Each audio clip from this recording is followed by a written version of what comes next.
Good morning my dear students, how are you. बच्चे, आज जो मैं वीडियो बनाने के लिए जा रही हूँ वो मैं कक्षा 5 से यानी कि 5th स्टैंडर्ड से मैं वीडियो बनाने के लिए जा रही हूँ।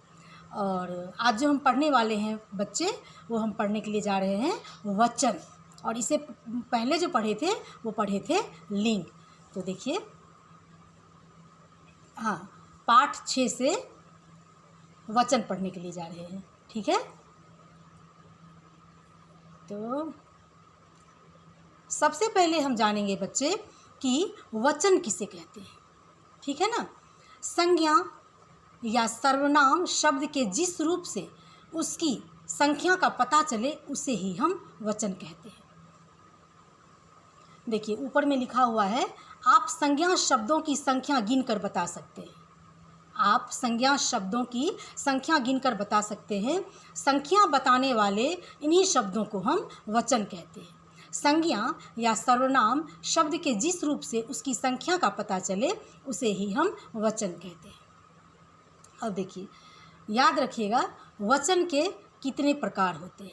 वचन के भेद, तो वचन के 2 भेद होते हैं और आप लोगों को ये अच्छी तरीके से मालूम भी है। कितनी बार मैं क्लास में इसे पढ़ा भी चुकी हूँ और आप इसे पढ़े भी होंगे। और ये बात सभी को पता है कि वचन कितने प्रकार के होते हैं। तो वचन के 2 भेद होते हैं, एक वचन और बहुवचन। एकदम आसान है ये, एक वचन और बच्चे बहुवचन, ठीक है। अब ये जान लेते हैं कि एक वचन किसे कहते हैं। तो यहाँ पर है बच्चे, एक वचन किसे कहते हैं। देखिए, शब्द के जिस रूप से उसके एक होने का पता चले, उसके एक होने का पता चले। जैसे मैं यहाँ पर बैठ करके वीडियो बना रही हूँ तो यहाँ पर मैं अकेली हूँ, मैं यहाँ पर अकेली हूँ, तो एक वचन का बोध होता है, ठीक है ना। तो शब्द के जिस रूप से उसके एक होने का पता चले उसे एक वचन कहते हैं।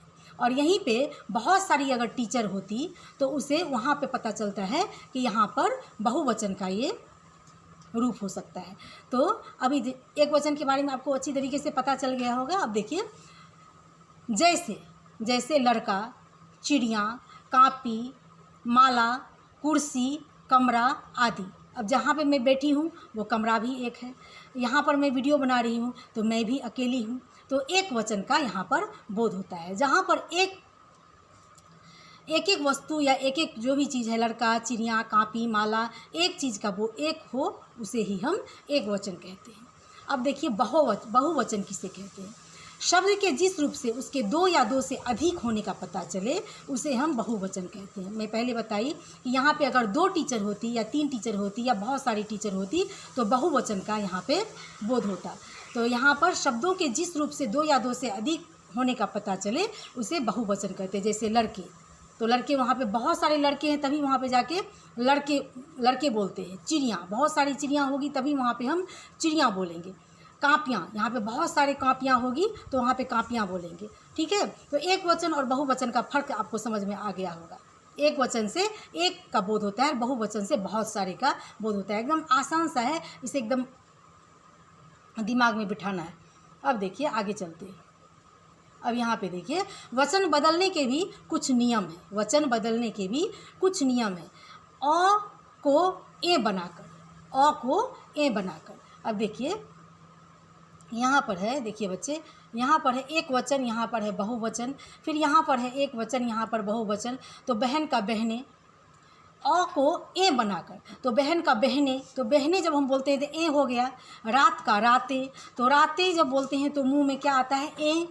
आँख का आँखें, आँखें बोलते हैं तो ए का प्रयोग होता है, मुंह से बोलते वक्त ए होता है। पुस्तक का पुस्तकें, इसी तरह यहाँ पे बहुत सारे हैं। किताब का देखिए, किताब का किताबें, बहुत सारे हैं। अब है आँख को ए बनाकर, आ को ए वहाँ पहले जो बोले हम ए बोले, अब आ को ए बनाकर, ए नहीं है ए है। तो कपड़ा का क्या हो गया, कपड़े। घोड़ा, अब देखिए यहाँ पर है एक वचन, यहाँ पर है बहुवचन, फिर यहाँ पर है एक वचन, फिर यहाँ पर है बहुवचन। कपड़ा, कपड़े, घोड़ा, घोड़े, मोटा, मोटे। एकदम इजी है, एकदम सरल है। ये सब आपको आता है, ठीक है। संतरा, संतरे, किस्सा, किस्से, ठीक है। तो 2 हो गया, एक हो गया ए लगाकर और एक हो गया ए लगाकर। ए और ए में फ़र्क है। ए में चांद बिंदु आता है और ए बस अकेला है। अब देखिए फिर यहाँ पे आ गया आ में ए लगाकर, आ में ए लगाकर अध्यापिका। अब देखिए अब यहाँ पर है फिर एक वचन, देखिए आ में ए लगाकर, और इससे पहले जो था बच्चे वो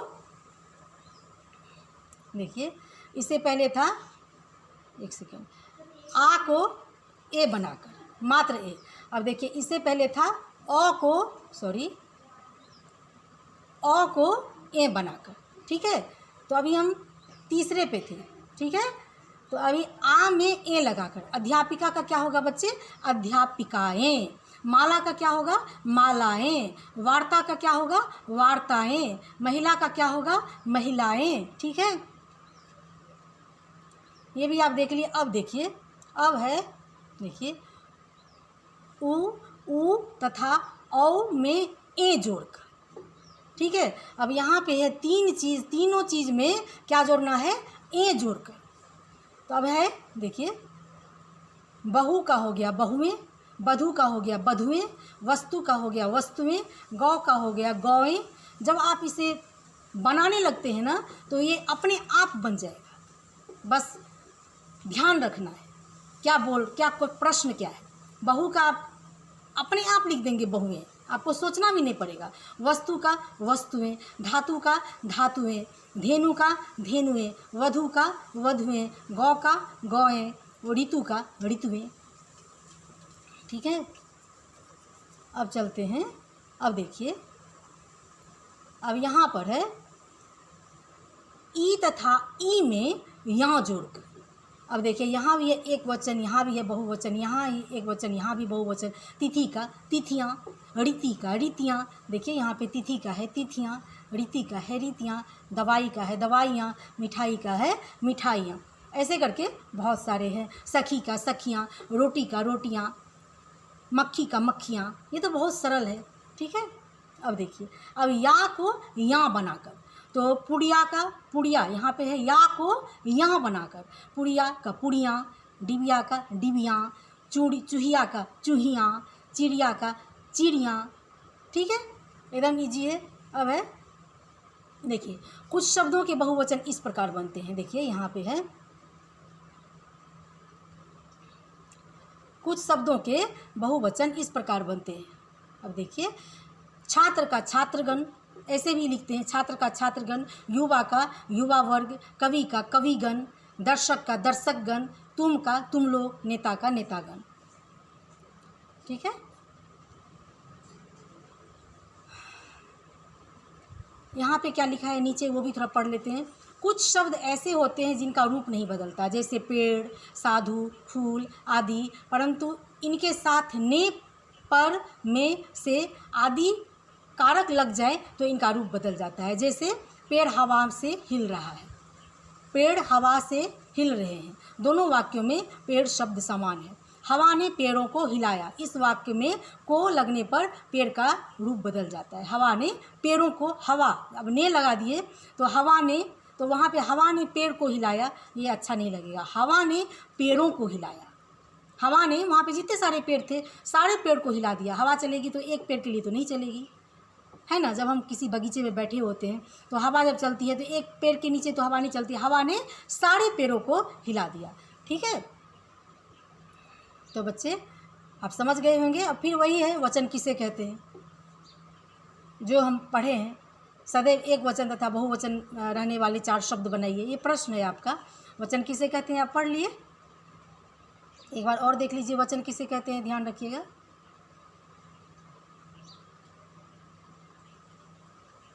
कहाँ गया, हाँ, आप संज्ञा, ये संज्ञा या सर्वनाम शब्द के जिस रूप से उसकी संख्या का पता चले उसे हम वचन कहते हैं, ठीक है।